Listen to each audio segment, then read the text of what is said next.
and welcome back to 10 out of 10 Would Watch Again with Lauren and Ross. Hello.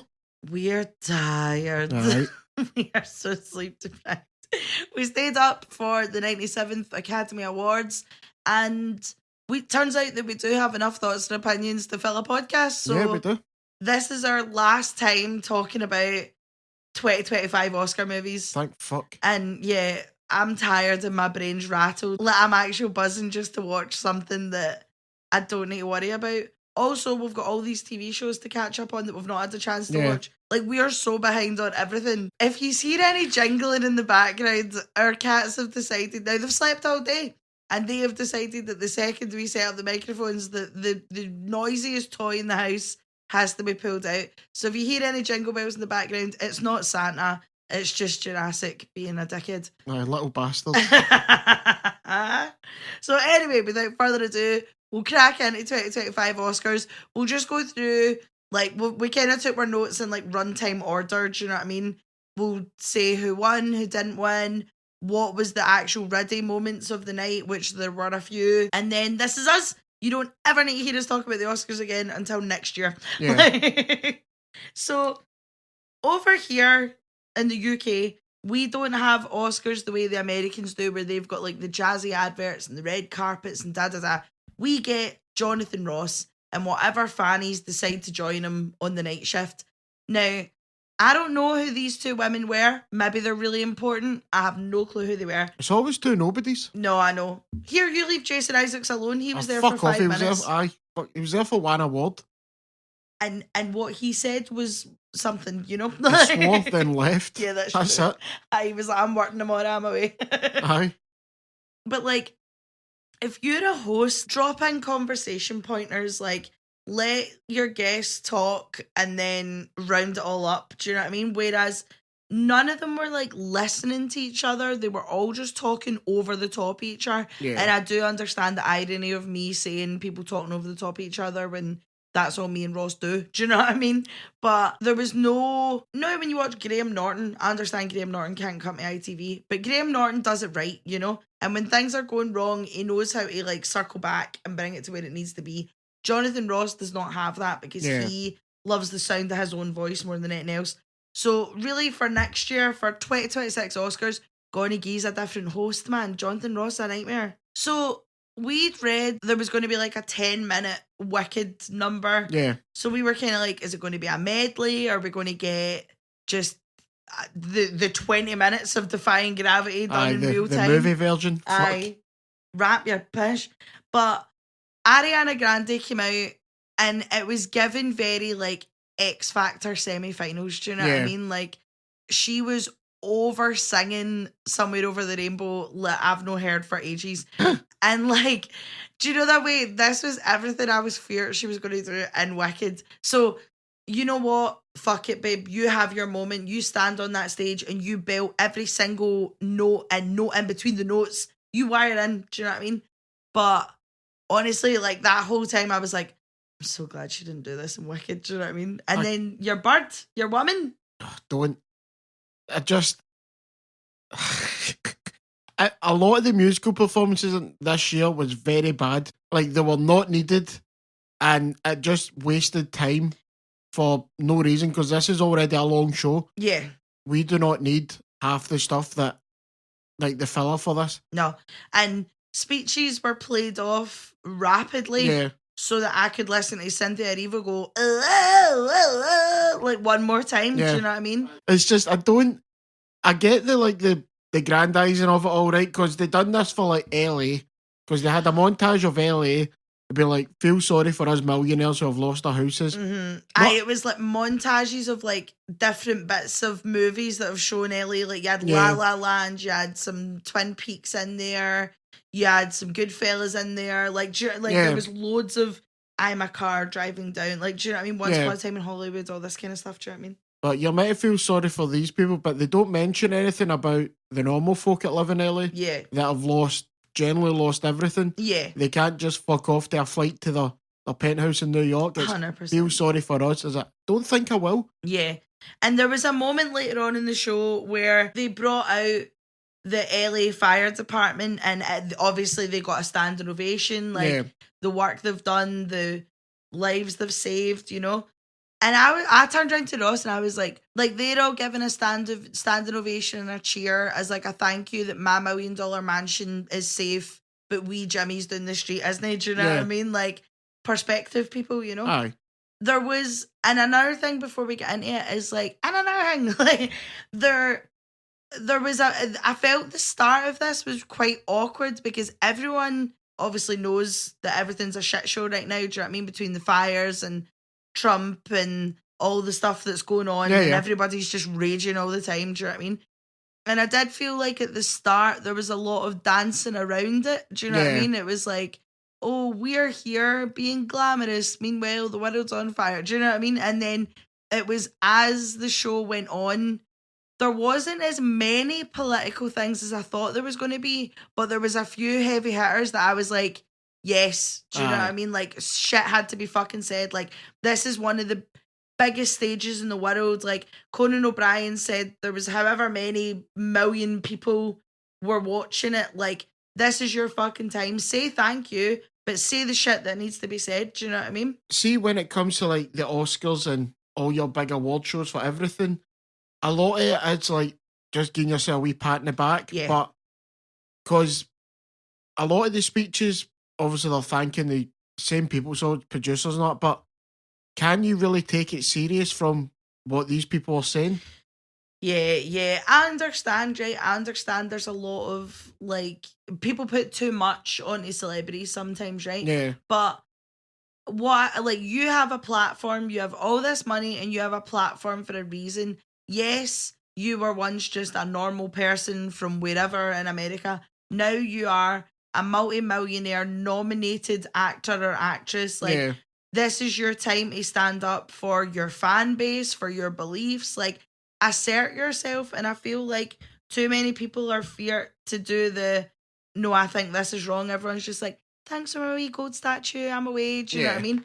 And I know not everything needs to be political, but in times like this right now, I think making your stance very clear needs to be done. Do you know what I mean? Like, people want to know that the people they look up to aren't pricks. Do you know what I mean? Bare minimum, you know? Bare minimum.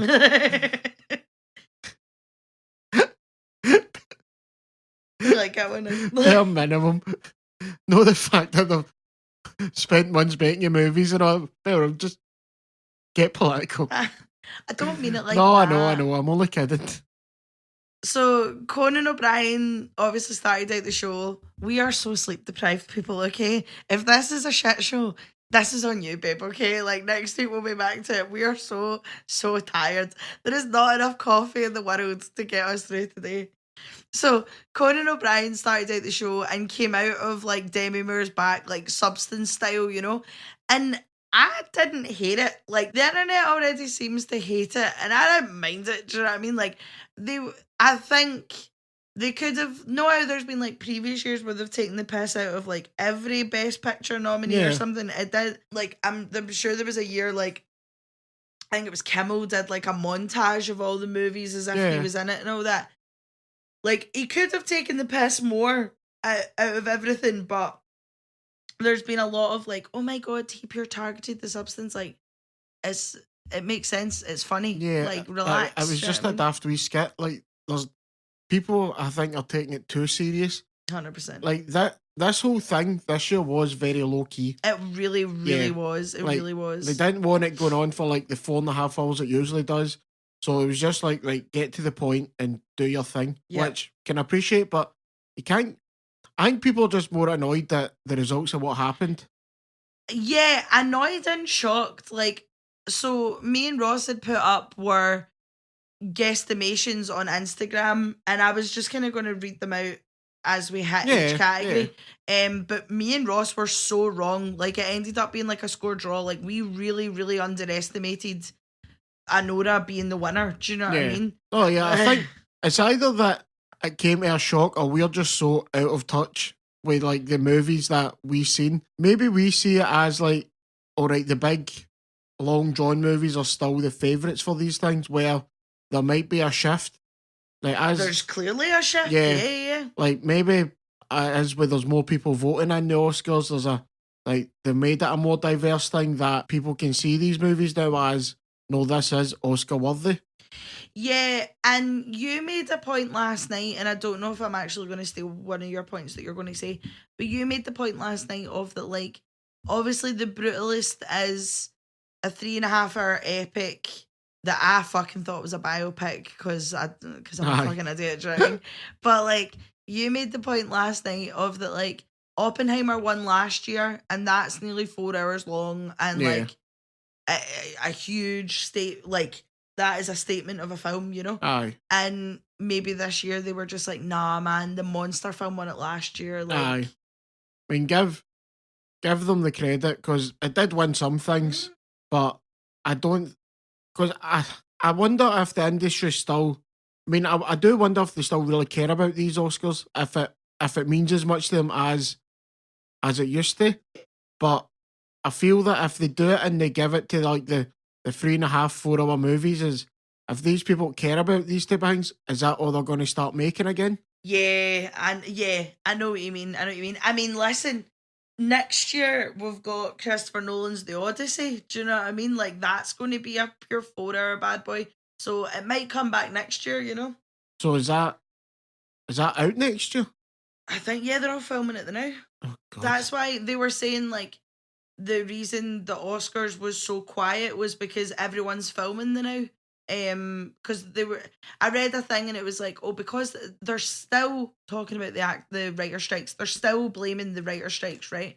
And it was like, oh, because everything was delayed, all of the filming schedules are now, so not a lot of the actors could get the night off to go, which I'm calling bullshit. I just don't think a lot of people wanted to go. Like, yeah. I don't think, like, we were saying this earlier on, like, if you're not nominated, why are you there? Like, why do you want to be there? Yeah. Like, if you don't have any skin in the game, like, are you going to sit uncomfortable in like a 4-piece suit and a fancy ball gown for what? Do you know what I mean? Just go to the after party, you'll be fine. Do you know what I mean? Aye, of course. Like, that's what we said. I know is it.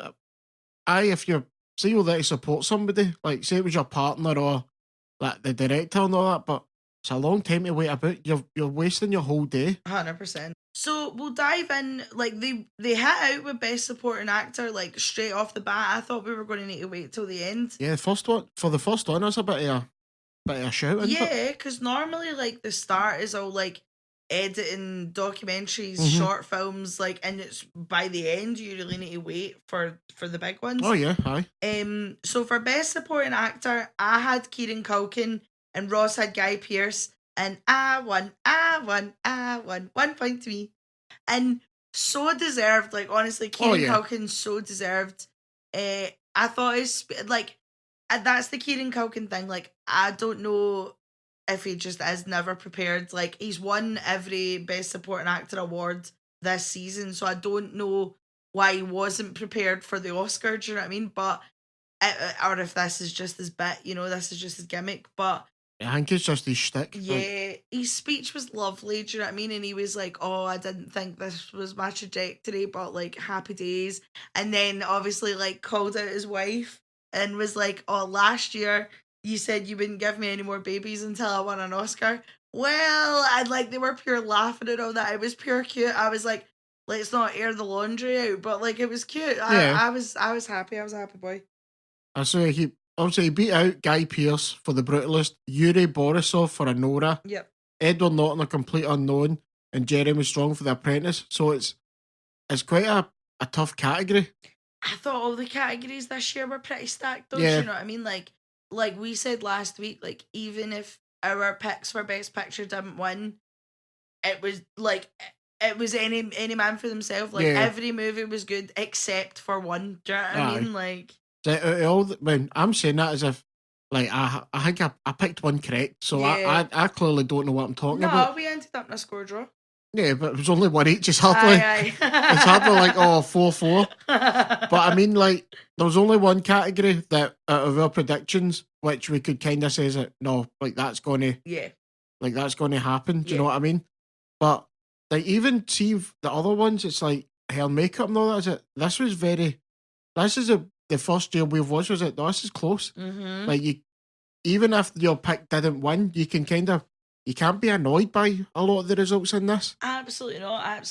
Because these were all big movies in their own way. Do you know what I mean? And I say that as like Anora was like the smallest budget and the smallest one out of the lot, but these were like world building movies, like with huge costumes and all this kind of stuff. Like everything was super impactful. So you weren't bothered about who won, do you know what I mean? Special thank you to Andrew Garfield for bringing back those reading glasses. You have made us all very happy. And him and Goldie Hawn were giving out the awards for Best Animated Feature, which was awarded to a movie called Flow. Might have been good. We never seen it. But raging that Wallace and Gromit was robbed, do you know what I mean? They've been bringing their own like mini red carpet for Wallace and Gromit and Feathers McGraw and all that, and I was like, guys, do you know what I mean? Oh no, I was gutted that Wallace and Gromit were robbed. For all Wallace and Gromit didn't win, I think they've kind of won it every other time they've turned up to these things. Yeah. Which is fair enough. Like from what I've seen about this movie, because I think Wallace and Gromit's the only animated one we watched. No, Inside Out. Oh, sorry, I forgot that was nominated. Yeah, that wasn't that great. I don't count that. No, it wasn't great. But from what I've heard about Flow, it was the first Latvian. Yep. First Latvian Oscar nominated, first like Latvian Oscar winner, and it was done on a software that's free. So like, it just shows you that. I mean, this is probably the smallest movie ever to win an Oscar. And it's one of those ones as well that like, because like they've basically done it on like their Apple laptops or whatever, like on the software on that. It's like it's a quite inspirational, I think, of like if you can do it. Like there was only like 10 or 15 people working on the movie or something. So like you too could turn on your laptop and try and make an Oscar winning cartoon, you know?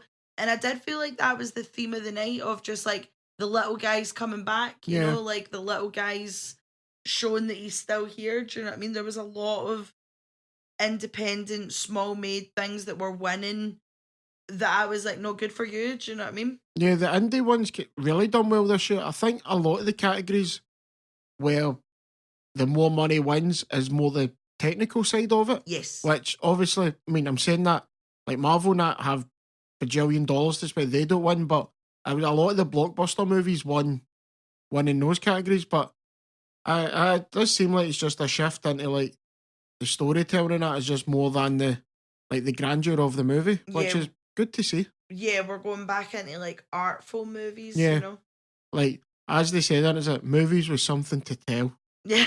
Is it fuck off? Oh no, there was a lot of fart sniffing last night. Like, there was a lot of times where Ross genuinely turned his back to the telly because he was cringing so hard. Like, yeah, for the Andrew Garfield bit, I had to cringe like so hard. No, it was bad. It was like bad. Just he was trying to do like this heartfelt thing because his mother loved Goldie Hawn and she just blew it off rapid. Didn't she, man? She was like, that's nice anyway. And I was like, oh, like he was trying so hard to have like if you want to have a heartfelt moment with Goldie Hawn and tell her how much she meant to your dead mother, save that for the after party or save that for like before you go on stage or something, you know. Do not do it on international television when she's no arse. She's just like, okay, thanks. Do you know what I mean? Like, yeah, if you're hosting an award for this, why are you trying to bring up your own stuff? Like, just go there, do the job and leave. Like, I've never understood why they try and make it. Just not make it about them. That's a bit harsh, but there's a time and a place for this, as you've just said. Like, you can't do that. Yeah, you can't be hitting out, but especially like off guard. Do you know what I mean? Yeah. Like pure. But as soon as she brushed off, I was like, "Oh no, this is poor." It was bad, man. It was really, really bad. He tried his best to bring it back, but didn't work. I know. I was like, just put your wee glasses on and shut up. It's fine. Do you know what I mean?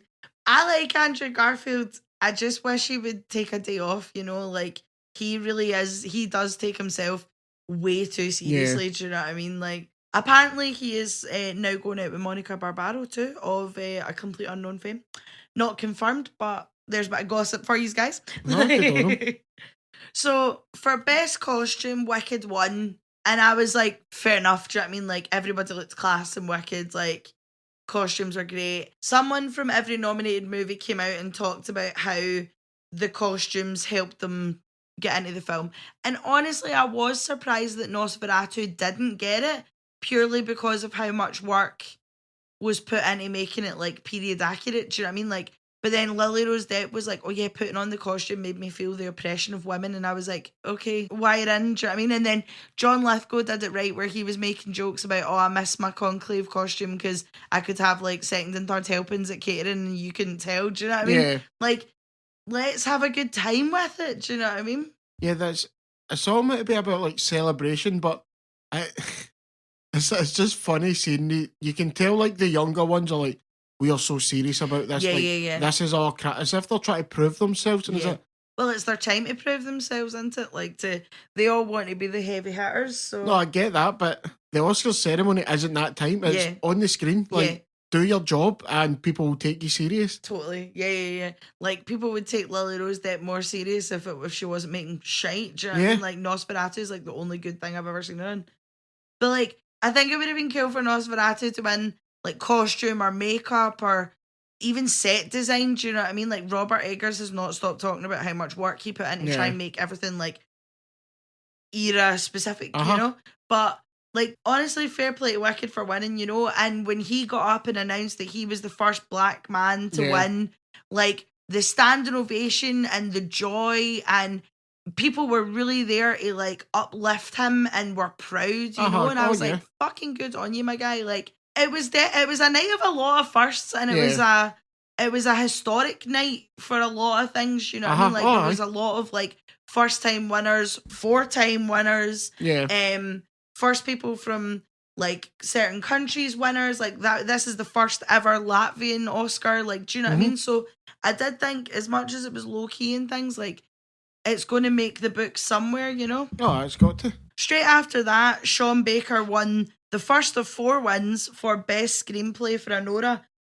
And we were making the joke of like, aye, alright, Sean Baker like wrote the theme tune, sung the theme tune. No, he fucking did. Like, he wrote it, produced it, edited it, directed it, and he won for all those 4 things. Yeah, he was on the stage every time. That just shows you his prowess. 100%. And what I really appreciated was when he got up and he said thank you to the sex worker community, and that shows his respect, you know, because all of his movies have been about sex workers or ex-sex workers or that kind of thing. And he's been getting a lot of shtick online for like exploiting the work, but it's obvious that he's a guy that kind of knows what he's talking about. Like, he said that he was like, I've got friends that have done it. I speak to a lot of sex workers. He's honouring the stories that he's been told. Do you know what I mean? Yeah. I said that last week. I was like, this isn't the kind of one of like the 2014 Lana Del Rey glamorization of like, isn't this fabulous? Like, it was very, you can tell there's honesty in it, you know? No, he shows them like, yes, this is the work they do. They are flawed people. They are troubled people, but like, it's real life. Yeah. This movie's probably his most far-fetched out of them. Yeah. Like, the story itself, but like, it's just a testament to his writing, and that he, like, this was the most different out of all the big, like, the best pictures this year. Absolutely. And this is the most, I wouldn't say it's the best one in my opinion, but it's the most standout, at least for like just the way it was done, like everything about it. Yeah. Pause, because I want to have that conversation when we get to best movie, because I have thoughts of if we rewatch it now kind of thing. So keep that in the back of your head. Conclave won for best adapted screenplay. Stunning, smashing. I don't really know what else there is to say about it. Like, I don't really understand how you win an award for best adapted screenplay. Just, is it like how faithful you are to the book, or how faithful you are to the? Because a lot of you said that last week, like a lot of the Oscar movies are all from like books and operas and all this kind of thing. So I'm thinking it's just how faithful you are, but I've never read Conclave. So. That's what I don't get though, is that what are you voting on? Like, obviously it's like screenwriters and that vote for this stuff, so they'll know better than me because I'm just an idiot on a podcast. But what is just somebody explain to me what is it, please? I don't really know what, because when these awards come, like, great, no idea what they're talking about, but cool. Smashing, son, smashing. Good on Peter Storm, who adapted the screenplay for Conclave. Yeah. Like the Robert Harris novel. Good on him. I will probably never read the Robert Harris novel, but good for you. Don't need anymore, I know what happens. Aye, that's true. So The Substance won for best makeup, and to be honest, like, of course it did, do you know what I mean? But this was a really stacked year for practical effects. Like, I'd have been happy if Nosferatu had won it. And it does just go to show you, like, this is the year of practical effects. Keep it going, bring it back, like, make it work, do you know what I mean? Yeah. I mean, in this category alone, you had A Different Man, which was obviously the Sebastian Stan one. Like, the effects in that, amazing. Incredible, yeah. Then Wicked, which is, I mean, Wicked was stunning in like most things other than the final note of a song. And as I said, Nosferatu, like, I'm not annoyed that like Substance won this one, but how did Nosferatu not get a shout? Like, that's got to have been, surely. That's the thing, isn't it? Like, there was so many categories where I was like, right, Nosferatu can get something, do you know what I mean? But they get nothing. They never even got you never really seen the rest of the cast, like, in the, or not even the cast, but like, I never even saw Robert Eggers there. Like, do you know what I mean? It was just like the costume people and the makeup people and all that. I would have been happy if Nosferatu had won for costume, set design, or makeup, because you can't even, I know you didn't like the film, but you can't it looked phenomenal. Do you know what I mean? Like, you can't leave that film and not be like, this is not stunning. Do you know what I mean? I do think it was like a proper stacked for practical makeup. Like, the makeup in that A Different Man was incredible. Like, and flawless, do you know what I mean? Like, but before we move on to the next one, right? Cut to that woman on Jonathan Ross being like, oh, The Substance shouldn't have won because that was special effects. And it's like, there were special effects in The Substance, but that's not this category. Do you know what I mean? Like, and I know, again, like you said, I've got a cheek to say it because I'm just a woman on a podcast, do you know what I mean? But if you are going to be the host of the Oscars or like a guest judge or whatever, know your shit, know what you are going to be talking about. And if you don't know that practical makeup isn't CGI special effects, if you can't tell the difference, like, what you doing? I know. Honestly, it was when she said that and I turned around to you and I was like, have I pure misheard her? Like, what is happening? Yeah, I know, it's bullshit. Utter bullshit she was spouting all night. It was very, very annoying. Yeah, you and me the whole night were just like, no, cut. Like, I would have rather just had ITV adverts in between each one. Absolutely, man. Absolutely. So after that, we moved on to the Governor's Awards, which was given to the producers of James Bond for their like contribution to everything. This obviously comes after the news that Amazon has bought James Bond. Yeah, they've bought the franchise, Yeah, so they don't... The future of Bond, we don't know what it's going to be. Knowing Amazon, it's going to be spin-offs, prequels. I think I'm personally not hopeful for the future of Bond, but you know Amazon will put a lot of money behind it. Do you know what I mean? Yeah, this was very... I assume this was planned beforehand. Yeah. Because the Bond news only came out, 2 weeks ago? Yeah. So unless they've just cobbled this together, which I doubt... Yeah. This felt very much like goodbye to Bond. Yeah. Is it like Bond as you know it is done? Yeah. It was a medley of... So Margaret Qualley got up, done her wee dance, and it was Lisa from Blackpink sang Live and Let Die. I thought she did really well. I thought she was really good. Yeah. Doja Cat came out and gave her best Shirley Bassey impersonation for Diamonds Are Forever. And it was fucking dreadful. Yeah. It was really bad. Like, there was nothing going right, and it went on and on and on. And then Ray rounded it all out by singing an over-the-top yet off-key rendition of Skyfall. And I'm like, why couldn't we have phoned Adele? I know Adele is trying to pack it in, but could she know I just showed up for like one? You know what I mean? I just don't understand why they've done this in general. No, it was... yeah, like you said, like it did feel like a goodbye Bond thing, you know. I had seen a thing like I don't know where I'd read it, but it was that like, so obviously they killed Bond off in No Time to Die, so it's like, right, where do we go from it now? Do we go from that Bond is still the code word alias, so therefore it can be moved on to be going to prequels of before, but then it can't. Was that not what in His Majesty's Secret Service or something? There is a prequel Bond. I just can't remember what it's called.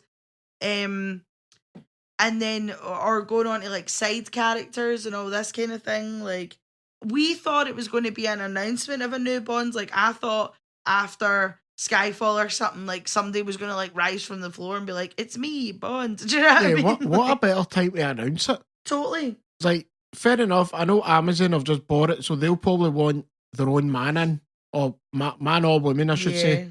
But I just, like, see even people, what we're saying online, it's like, oh, like they killed Bond, like, so he can't come back. Is it? They could just write a new story. Like, none of the Bonds really follow the same story. Absolutely. It's kind of only the more recent ones that have done that. So just write them going to fucking some of these countries and fighting a bad guy. That's all you need. 100%. I like the Bond stories. Like they've always just kind of mostly been standalone films. It's just the Daniel Craig ones that are more. They've really been connected. Do you know what I mean?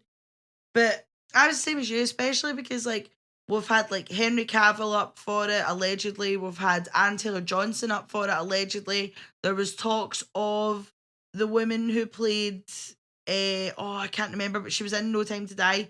She was the 007 moniker. Yes, thank you. Yeah. She was the new double. Yeah. There was chat that she was going to come up and do it, and it's just been kind of rumors circulating. And it would have been nice if it had been here we go. Yeah. But this was just, it was a really weird, off key, far too long goodbye Bond scenario. Yeah. Like it was really bizarre. Really bizarre. It's just. It was to honour what Amazon are inevitably going to murder. Yeah. Like, there's no other way you can describe, because they'll make TV shows about, was it MI5? Yes. MI5. Oh, look what the office workers do. Is it? I don't care. Yeah. I want James Bond going to nice places, shooting people, fighting bad guys with one karate chop. 100%. Like, what's so hard about that? As a beautiful woman walks by in a bikini, you know?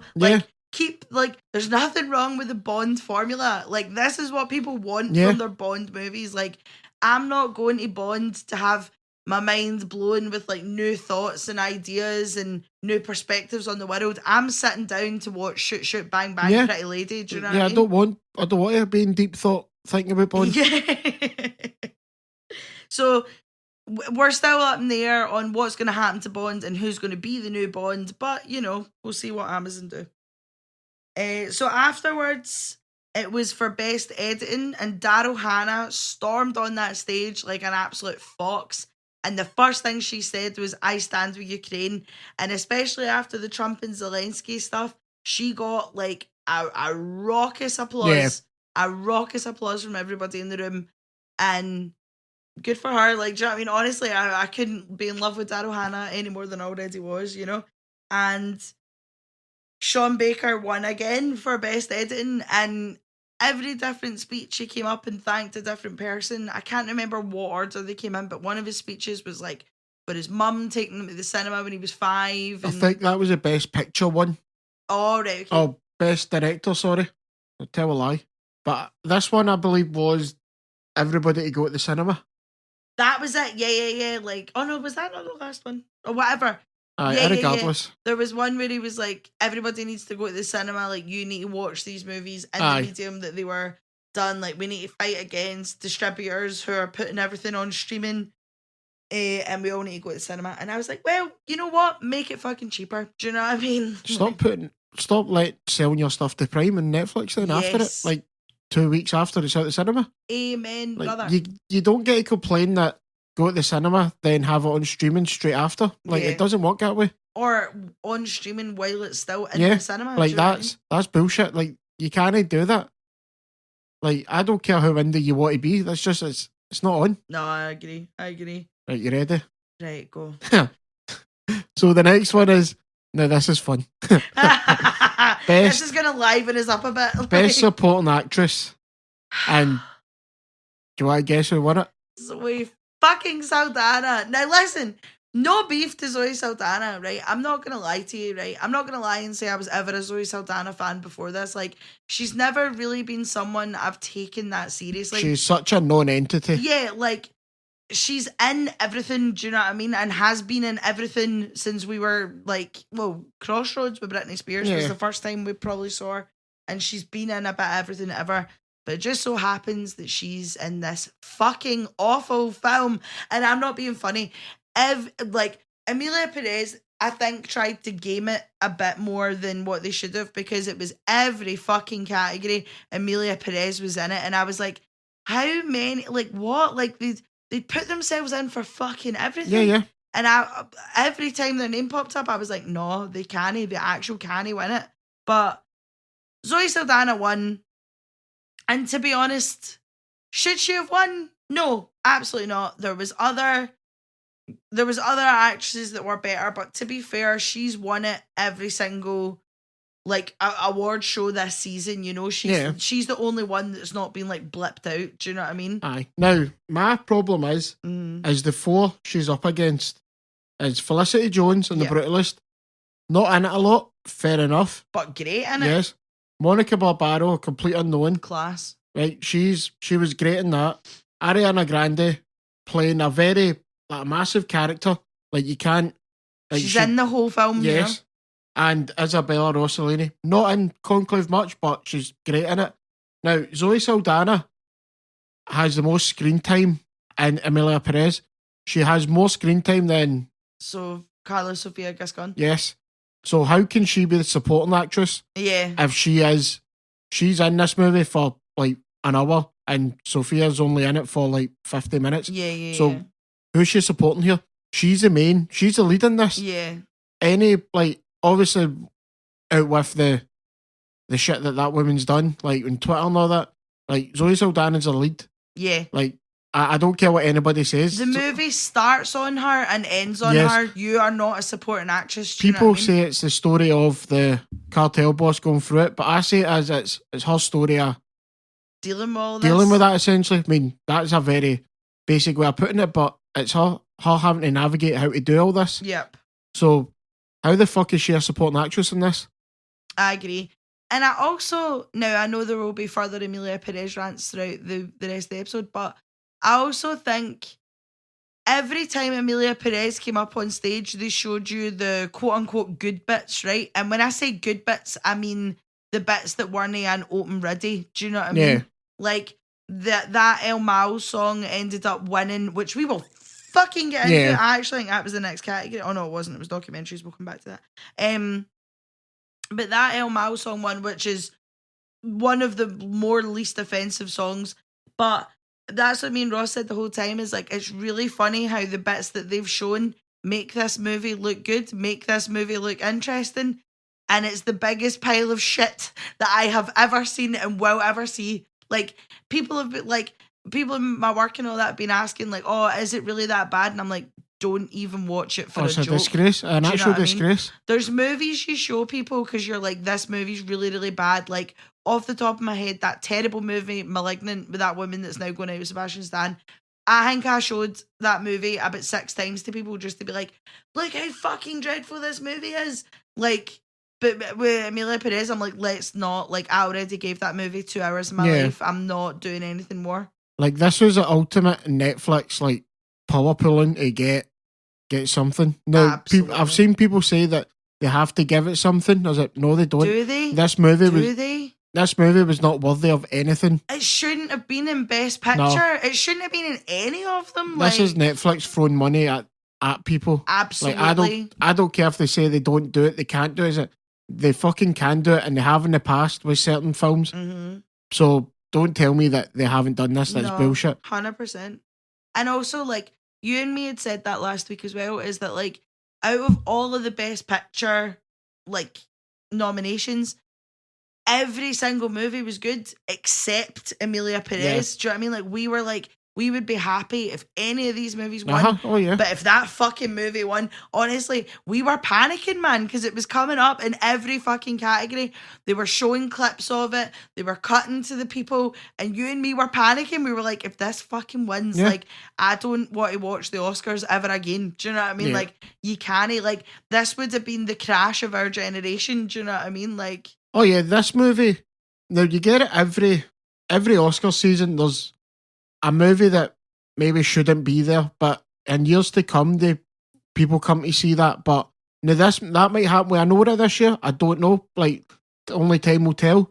But you could tell from the beginning that Emilia Perez that's been gamed in, and I don't understand how anybody can look at that film, and maybe it is a political thing where they're wanting to get, like, I don't know, like a trans actress or whatever, like, out there. But that's fair enough. But there is better, like, movies of that type rather than this. Yeah, there's better actresses with better material, you know? Yes. Like, yeah, fuck Emilia Perez. We'll talk about it again in about 10 minutes because it came up in our category that we were cringing at. So the next one after this was Best Production Design, which Wicked won. So the production designer for that was Nathan Crowley, and the set decoration was Lee Sandales. Yet again, this was another tough category. Yep.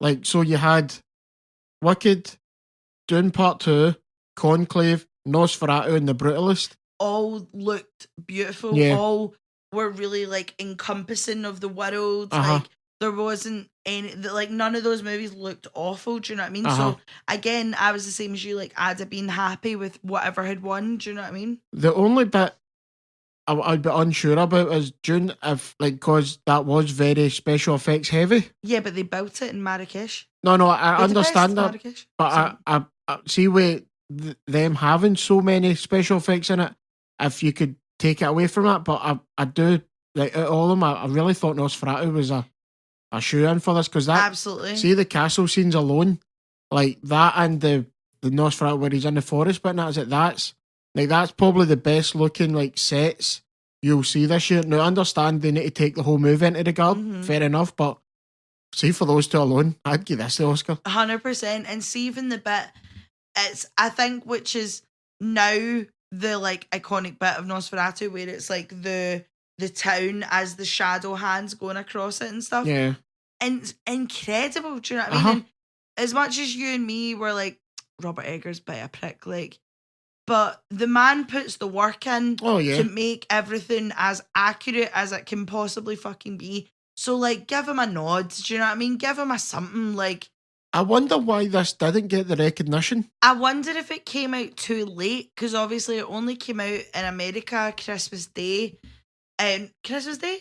Christmas Eve? It was around about then. Yeah, it was Christmas Day, I'm sure. Christmas Day. We didn't get it until, like, January 3rd or something like that. It didn't come out over here. So I wonder if it was too late, where everything else had been quite cemented. But I'm sorry, I'd have been quite happy if Emilia Perez had been punted and Nosferatu had been chucked in.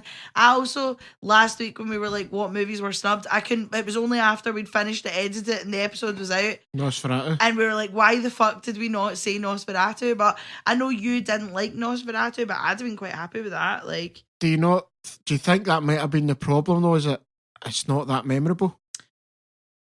I think it's not that memorable to you. Like, but even as you said, was it? Fuck, why didn't we think of that? Yeah, no, you're right. No, you've caught me out of my bullshit. I think it's not that I didn't like the movies. I didn't like Lily Rose Depp in it. Yes. I don't understand the Lily Rose Depp. Everybody else in it was good. Mm-hmm. Her and Aaron Taylor-Johnson, because him as well, he was very like, yeah. Like, do you know what I mean? Yeah, I think there was too many problems in that movie, especially for the best picture. I don't know. Like, there will be a reason why it wasn't picked, but then that's up to the Academy to decide, isn't it? Yeah, I'd love to watch it again just to make sure that I definitely did like it. Do you know what I mean? Because I left loving it, you left hating it, and I was like, But like, now the hype's died for it. I want to see. Yes, yeah. Right, okay, stunning. You're on. So the next one's best original song. Now, oh fuck! Why do we do this to ourselves? So the winner was El Mal, which is in Emilia Perez. Not from penis to vagina. No, funny enough, that was not shown once. Right? Which, funnily enough, for it being the worst song, is the one that gets stuck in my head the most. Yeah. So the music was by Clement Ducall and Camille. Now, this Camille person, do you want to explain what she done? I don't want to talk about it. So it was honestly like, if Ross was cringing into his hands before, my head was like in the sofa cushions. Do you know what I mean? They came out and they said the song was about like anti-corruption, anti-exploitation, and all this good stuff, right? And we were like, smashing, fuck off, right? And then she went, but this song wouldn't have been made without Emilia, and then kept singing Emilia for, I'm not joking, what felt like 20 minutes. It was only 30 seconds, it's got to have been, but that was the longest. Like, you could tell she was on like bottle number 3 of the Pinot Grigio, do you know what I mean? And the music started playing to play them off. Our man's trying to drag it off, and she's still in that microphone like, Emilia, and I was like, enough! Like somebody get their drunk auntie off the mic, off the karaoke. Honestly, that was what it was. Like, that woman was pissed. Now, fair enough, do you know what I mean? Like, but hold it together until your category goes, do you know what I mean? Like, fuck's sake. But it was so bad. Like, she kept singing, and I just kept looking at Ross like, no, tell me this isn't happening, no. Now, why is it when Will Smith slaps Chris Rock, there's security everywhere, but a fucking drunk woman's refusing to leave the stage? Not a single bit of security. I'd have had her fucking huckle flung out. There was no physical violence, but it was fucking traumatic. Do you know what I mean? Yeah, no, that was brutal. Like, the cringe is just unreal. And I hope she's woke up this morning with the fear. I really do. I hope not one after party let her in. I hope she went up the fucking road. I hope her man did that thing now when yous are both pissed in the motor and it's like, fucking I'll speak to him. Fucking aye. Do you know what I mean? Like, that pure under the breath, I can't believe you just fucking embarrassed us. Like, do you know what I mean? Like, everybody's done it. Like, I hope all of that happened and she's woke up this morning full of the fear. I hope her wains were loud as fuck. I hope she's sporting the hangover from fucking hell. Like, nah, that was the cringiest thing I have ever seen in my fucking life. And even thinking about it just made me squirm. Yeah, man. no, it was pretty rough. Oh, bad, man, bad. But, you know, Mick Jagger looked great. Aye, that fair dues to him. That was when we should have known it was going to go wrong, because Mick Jagger gave them the award and they both came out and did, whoop, whoop, whoop, whoop. And I was like, oh no, that should have been the first fucking tell of that this was going to be the worst minute of my life. Do you know what I mean? That was horrific. You'll be glad to know though, that's the only 2 Oscars it won. Yeah. So we don't need to mention Emilia Perez again. But we will. No, we will, but we don't have to, right? We'll choose to. Yeah, we're just going to choose to just shit on it from a great height at any fucking opportunity. Right, so now that shit show's over, right? We'll go into Best Documentary Short, which was The Only Girl in the Orchestra. Yeah, never seen it. Yeah, but we've not done a lot of documentaries the past year. No. And I'm happy for them. Like, all female all female crew. Yep. And so, you know what? Good on them. Wire in. Well done. Wire in. I think as well, like, it's the same when I'm Still Here kept coming up. Like, I'm Still Here wasn't out, so we couldn't watch it. Yeah. And the documentaries you've not really been able to see anywhere, do you know what I mean? So. No. So Best Documentary Feature, and for this was No Other Land, which I didn't know anything of. Nope, but I want to watch it now. So No Other Land is about, there's an Israeli documentary filmmaker and a Palestinian filmmaker. We don't know too much about it, but see from those two speaking alone, and this is far more powerful, far more better than what any like A-list celebrity can.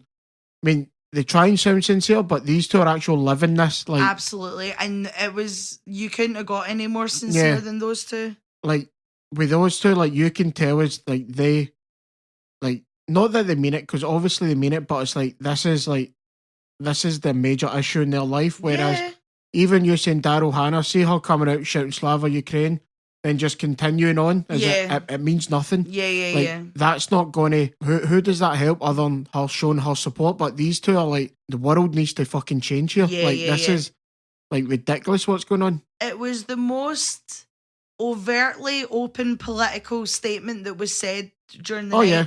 And he stood up and was like, the Israeli filmmaker stood up and said, I am free, he's not, this isn't right, he's like a brother to me, and you need to sort yourselves. Like, he looked that fucking audience in the eye and was like, your country's fucking this up for all of us, do you know what I mean? And honestly, like, I just sat there watching this like, holy shit, do you know what I mean? And they got their standing ovation, they got their big applause and stuff, but good for him. Like, he took his moment and was like, no, yous are fucking us up. Like, we've managed to make this together, and we want to watch the film now. Like, we didn't know anything about it. Like, we're going to hopefully watch it I'll soon. find my support to it, aye. Happy days, aye. 100%.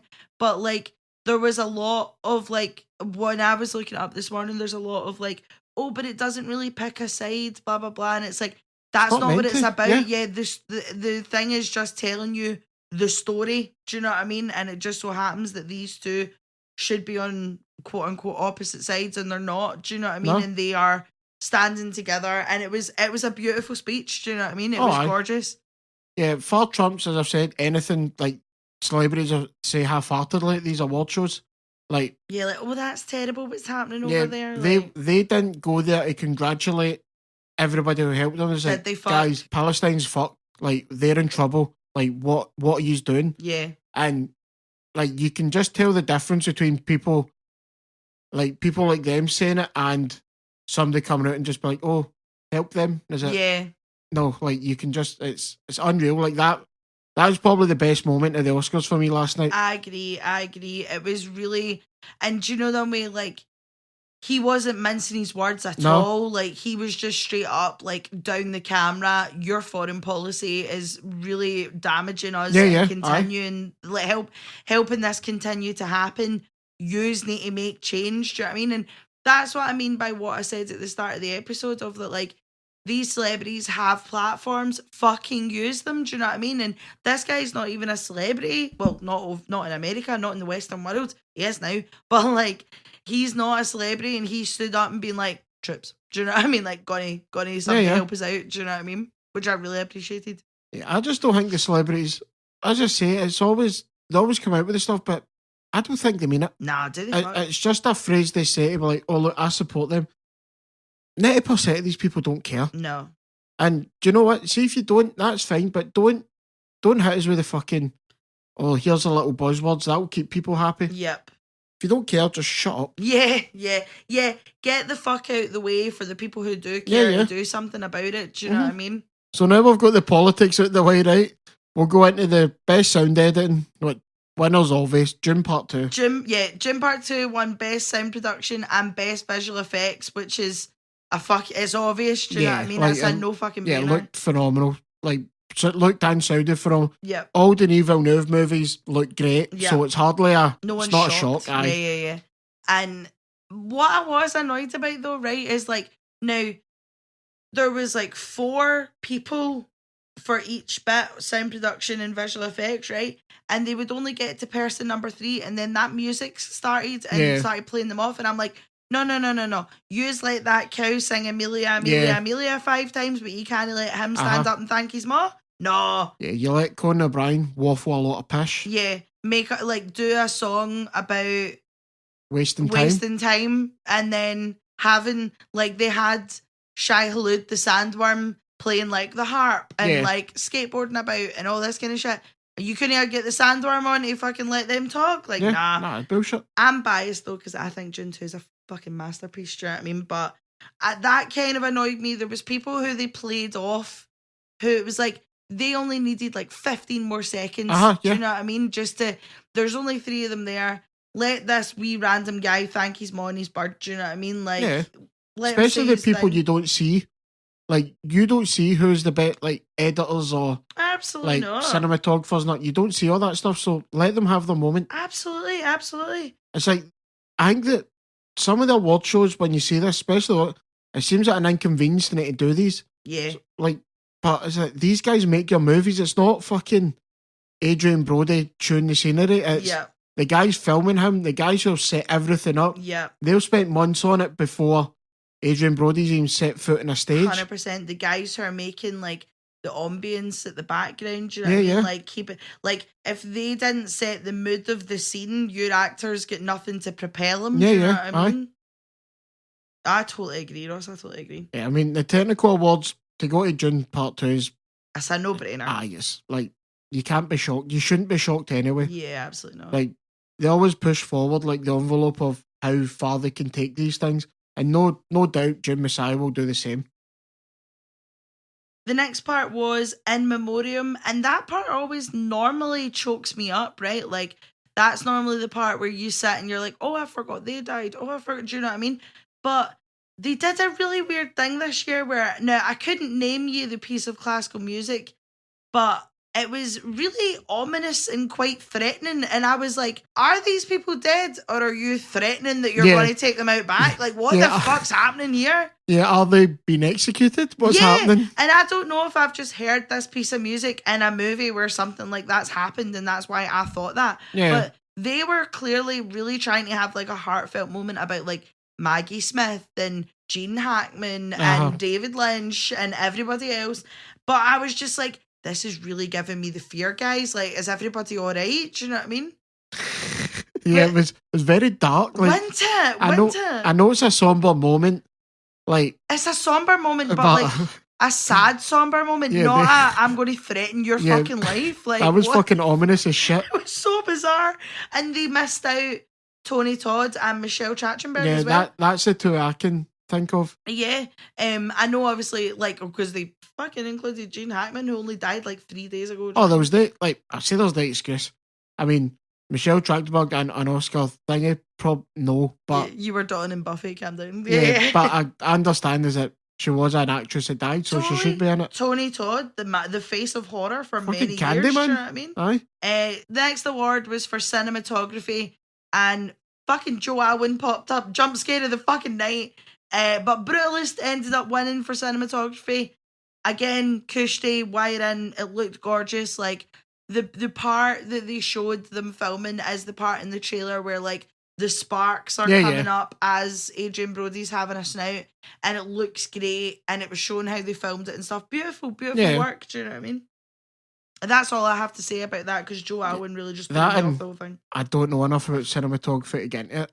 Yeah, I just know it looks nice. You know, like I couldn't hit you with like the technical long worded phrases, but I'm just like that looks really pretty. Yeah, like I won. Cool. Like, good on the cinematographer.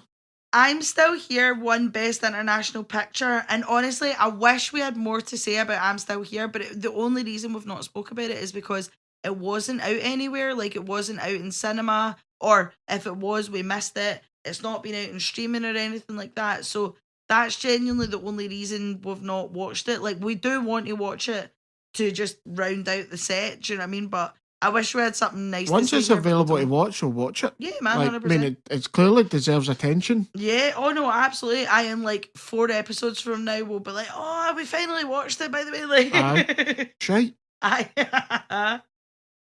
So, best original score, Daniel Blumberg for The Brutalist. Yeah.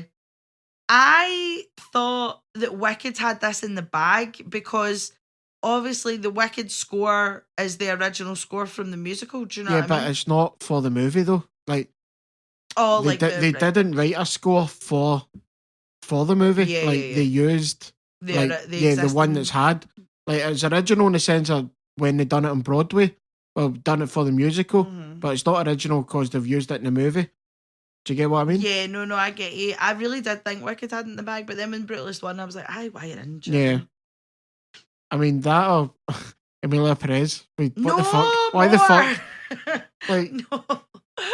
I'd like to talk about exchange up and it's insane. No, like honestly, this was the thing that was annoying me last night. Is like they were dropping in the songs that were like reasonable. They were dropping in the songs and the scenes from the film that didn't make it look that bad. And I was like, no, Trips, there is horrific, terrible musical moments. Fucking show it. Do you know what embarrass the bastard. Yeah, 100%. Like, see if they just showed that Zoe Saldana, I'd like to talk about. Like, Perfect. Yeah. Show the fucking people. Do you know what I mean? Or the bit where Emilia Perez is on the phone being like, they took my kids. Like, show that bit. Yeah, do you know what I mean? No, stop trying to make this movie look better than what it is. Fucking Emilia Perez. Anyway, so they had a Quincy Jones tribute. That was great. Oprah and Whoopi Goldberg were introducing it, and then Queen Latifah sang ease on down the road. And that was like the uplifting moment I needed at 3 o'clock in the morning, because I was lagging, man. Do you know what I mean? I drank too much coffee by that point that I was like, no, this is having the opposite effect now. Like, I'm tired. Do you know what I mean? I wonder if the Oscars is a thing we'll need to rewatch the day after. Like, not rewatch it, like just get a replay of it. Yeah. Because obviously we can't blame America for having a different time zone. Blame America for a lot of things, but having a different time zone, no. But near the end, I was just like, you're not even getting to a stage where you're taking notes or appreciate. It's like, just finish. Aye, 100%.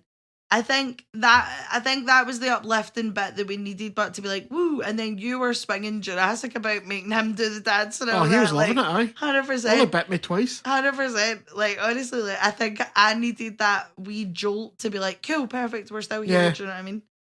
I mean, that's probably the best musical bit of this. Yeah. Like, there was 4 musical numbers in this. That's 4 too many for an Oscars movie. Yeah. But aye, it was the best one. Can't really say anything else about it. 100%. So the next category was Best Actor, and Adrian Brody won, meaning that me and Ross had 1 point each. Aye, we're done well.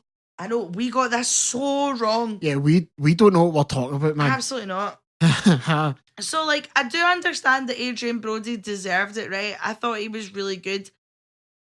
I just don't love Adrian Brody enough to want him to win it, but the fact that he won it, I was like, aye, why? And do you know what I mean?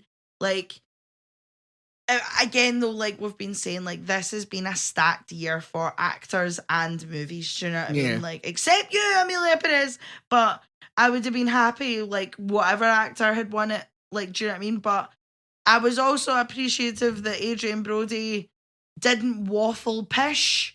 But your favourite bit... the class. Like, as soon as they try to play him off, he's like, no, turn that off. Like, I've done this before. And I was like, what? That's like the ultimate power move. 100%. And is it, I'm going to say what I have to say. 100%. Now, fair enough. He kind of echoed, like, the past political points of what we said earlier on. So he wasn't saying anything new. No. But he's just kind of like, we all need to be cool with each other. Yeah. Like, just stop. Like, stop all this hate. It was like, stop anti-Semitism, stop racism. But so it was just like, why are we all doing this to each other?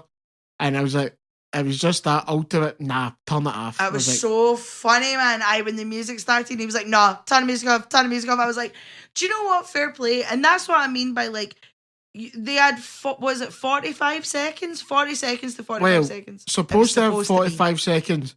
Kieran Culkin went for about fucking 20 minutes. Aye. And like, I think at the start they let them go over. Yes. But then they quickly realised, fuck, we need to keep this on a time. Yeah, we'll run out of time here. But cut other parts. Yeah. Conan doesn't need to do like a year-old joke about Drake being a pedophile. Yeah. That was last year. Yeah. Like, just give up. 100%. Like, you could cut so much more. See, especially the people that English isn't their first language. Yeah, give them the time. Yeah. Give them, like, a couple minutes so they can actually say what they need to say, because it's unfair. Because there was those two that were trying to read the speech off the phone, and, like, she couldn't read it properly and all this, and then the music started, and I was like, oh, come on, let them say their fucking it's speech. Every year. But I'm also like, why, like, should they have been better prepared? Yes, but you're nervous. You're in front of all these, like, massive celebrities, massive actors. Absolutely. So give them a chance to say their piece. Absolutely. Like you say, like, nerves are going, and especially see for the last 4, like, best picture, best actor, best actress, best director, give them a minute and a half. Do you know what I mean? Yeah. This is their fucking moment. This is what I know, obviously, every award is their moment, but let's not lie, these are the 4 that people give a fuck about. Do you know what I mean? Yeah. Like, these are the 4 that are going to impact the rest of your career, possibly. Do you know what I mean? Of course, aye. So, like, give them time, do you know what I mean? And I was dreading it, like, see when Adrian Brody was taking about 20 minutes to, like, pure hug everybody before he even got to stage, I was like, here we go. Like, remember when it was DiCaprio's time and every speech he did, he was talking about, like, vegetarianism, climate change, all this kind of shit. And I was like, right, Adrian, hit his way. And his was, honestly, I was really impressed because his was just very much like, when they take it all away from you and you get it back, this means a lot. Do you know what I mean? And he was like, these Oscars mean that we're here and we're working and we're doing it and we can't take it for granted, blah, blah, blah. Then went on his stop your hate shit. Do you know what I mean? And it was, honestly, for Adrian Brody, it was very fucking reserved and I was quite happy with that. Do you know what I mean? But I can't wait for Cillian Murphy to become a meme because he was just sitting at the back like, fucking hurry up. Like, but then that's just Cillian Murphy's face at this point. He just didn't want to be there. Nah, he never does. I know. He just sits and rolls his eyes, doesn't even mean it. Do you know what I mean? Aye. So the next award was Best Director, and Sean Baker fucking cleaned up, man. Yeah, what was it? 5 of the 6 awards. The only award that Anora didn't win was for Best Supporting Actor. Poor Yuri. Yeah. But Kieran Culkin was about this year, so tough shit, mate. Yeah, absolutely. I will see you next year, Yuri. Do you know what I mean? So then I'm just gonna link the last 3 together because they are linked. Like Mikey Madsen got up for Best Actress. And her speech was lovely. Do you know what I mean? She was very, very demure about it. It was very reserved. It was very like, thank you to my family. And she again thanked the sex work community and things and was really gracious and was like, thank you to the rest of my category. Like, yous are all great. And she seems like she's not let the fame go to her head yet. Like, she seems very grounded. Do you know what I mean? And I'm saying this. And now, as much as I love Timothée Chalamet, this Bob Dylan press run, I've been like, okay, babe, let's rein it back in. Do you know it's what I mean? Bit Desperation Station, isn't it? Right, calm yourself, right? I wasn't going to go there, right? But no, like, but slander him, but not too much. Do you know what I mean? But it is just getting a bit like, okay, babe, we understand you've made this movie and you're really proud of this movie, and I'm really proud of you, but going to just rein it in a bit. Do you know what I mean? Stop coming in, getting hit with bikes and that. Aye. Like, calm down. Whereas she still seems pretty grounded and very much like, oh my God, I can't believe I won this. So I think her career will be really interesting to see where we go from here. Do you know what I mean? I wonder what she does because she's not going to stick, like I'm saying that, she's not going to be like a wee indie darling, I don't think. Yeah. Well, yeah, because we'd said that the only things we've seen are in Scream and Once Upon a Time in Hollywood. And when Sean Baker won for Best Director from Anora and Quentin Tarantino was there, Sean Baker turned around and thanked Quentin Tarantino because he was like, if you hadn't cast Mikey Madsen in Once Upon a Time in Hollywood, we wouldn't have Anora. So, like, it was really nice. Like, when Anora went on to win Best Picture, it was very much like long live independent movies and make the movies you want to make, because it was just a wee small team, do you know what I mean? And they made it with a $6 million budget. I love it. That's small. I know, right? I know. That's scary to me. That's still a lot of money. $6 million. 100%. So much money. 100%. Like, $6 million budget, really small crew. Yeah. Like, all of the cast were relatively unknowns. Like, and it's managed to just whip out all the Oscars. Like, honestly, good for Anora. Do you know what I mean? Like, I feel like Anora just came out of nowhere. Yeah, I think now when we watched Anora, we liked it. Yeah. But I would love to go back and rewatch it now that it's like an Oscar winner. Yeah. Like, we're obviously going to watch it differently knowing that it's won the Oscar, but I do think off the cuff, Anora's probably going to be one of the ones that I rewatch more. Like, I don't know if I'm going to sit through the Brutalist again. Probably not. Do you know what I mean? Nah, like, it's the same way Oppenheimer. It's too much time. Yeah, that's the thing. We said that last year. We were like, oh, what movies will we rewatch? The only movie I've rewatched from last year's Oscars is Barbie, because my nieces love it. Do you know what I mean? And this year though is a lot more rewatchable movies for me. Like, I would watch Anora. I have watched The Substance. I have watched Dune 2 several times. I would several times. Shut up, Ross. Right? I would probably rewatch A Complete Unknown because I don't know. You're obsessed with Timothée Chalamet? I'm not obsessed. I am a reasonable amount of obsessed. The thing with A Complete Unknown is yes. How many times can you rewatch the life of Bob Dylan? Yeah. Do you know what I mean? Like, there's no, like, with Dune and that, the spectacle, like, fucking, as I said, looks, sounds amazing. Story's a bit of a shambles, but you can get away with that if your movie looks that good. But it's the source material. It's not like Bob Dylan's. You can be like, God, I'm really excited about Bob Dylan in the 60s. Do you know what I mean? It's a movie for. It is a movie for you have to like the people in it. Yeah. I think being a Bob Dylan fan would help. Yeah. And I have listened to more Bob Dylan music since watching The Complete Unknown, but I have also listened to The Complete Unknown soundtrack where it's Chalamet singing Bob Dylan songs, you know? Yeah, because I don't care any more or less about Bob Dylan since watching that. Yeah. But I think that's the problem with a lot of biopics is you can't, like, I want to know more about Oppenheimer or Bob Dylan. Is it that movie's not enough to give you everything you need, do you know what I mean? So biopics are a strange one for me anyway. But I think Anora, we really underestimated Anora. Like, we didn't think it was going to, like, as much as we thought it was a good movie, we didn't think it was anywhere near to being an Oscar winner. Do you know what I mean? Because obviously it's not been a huge spectacle. It's not had the millions and millions and millions of budget. Like, it's not got all. It's a very straightforward, plain film. If you know what I mean. Like, there's no razzle dazzle. There's no special effects. Nothing like that.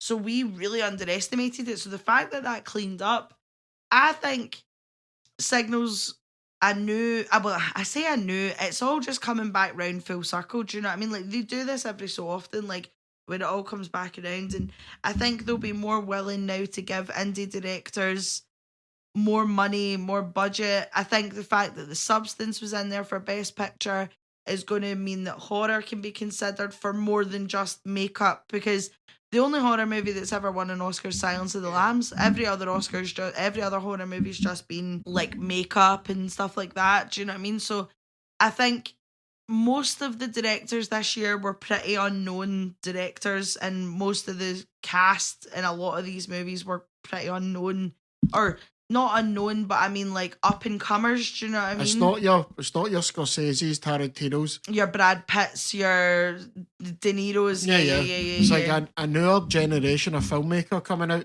which I'm excited to see. Oh yeah, aye. Like, and if this is Anora, I'm really looking forward to see what Mikey Madsen does. I'm really looking forward to see what Sean Baker does. This actually makes me want to go back and watch the rest of his stuff. Yeah. And I mean, if his first film was filmed on iPhones, like, that also just shows his ingenuity. Do you know what I mean? And like what he can do now they're giving him money. Do you know what I mean? Aye. Also, big up, take that for getting royalties for The Greatest Age. You know what I mean? They've made a few quid. Everyone wins, except Emilia Perez, which is even better. Let's hope they pay their tax this time. I mean, this is a stupid question, but who won? Who won the Oscars? I mean, it's got to be Anora, isn't it? Sean Baker. Sean Baker cleaned up. They say he's the only person to win 4 Oscars for one movie. Like, that's insane. Yeah. Like, he's only hanging by Walt Disney, but he got four separate movies in one night. And I'm like, that doesn't count. Yeah. And you're Walt Disney. Like, you're pumping out like all sorts of movies, 100%. But Sean Baker won, like, without a doubt. I think the winner of the night is like the independent cinema. Do you know what I mean? And the fact that it was the Latvian guys that won for making the animated feature on their laptops and all this kind of stuff. Like, I think the winner of the night is, yes, like Sean Baker, I know that, blah blah blah. I think the winner of the night is the hopeful gathering of independent movies to be like, let's go make something fucking good here. Do you know what I mean? Let's actually make great shit. Yeah, actual stories to tell rather than some Marvel IP or some fucking absolutely like $100 million budget. It looks a bit weird. Yeah. No, I get you. Absolutely. And also, as much as like history was also made by Emilia Perez for having the most losses in a night, which I feel just is beautiful karma. No, 2 out of 13, I believe. Aye. Return of the King only nominated 11. Aye. That just shows you. 100%. Netflix has mad money. Aye, 100%. 100%.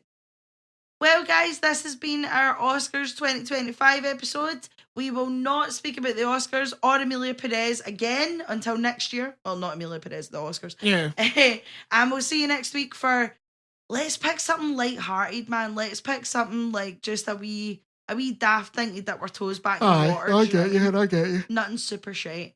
Anyway, we'll see you next week. Bye. Bye.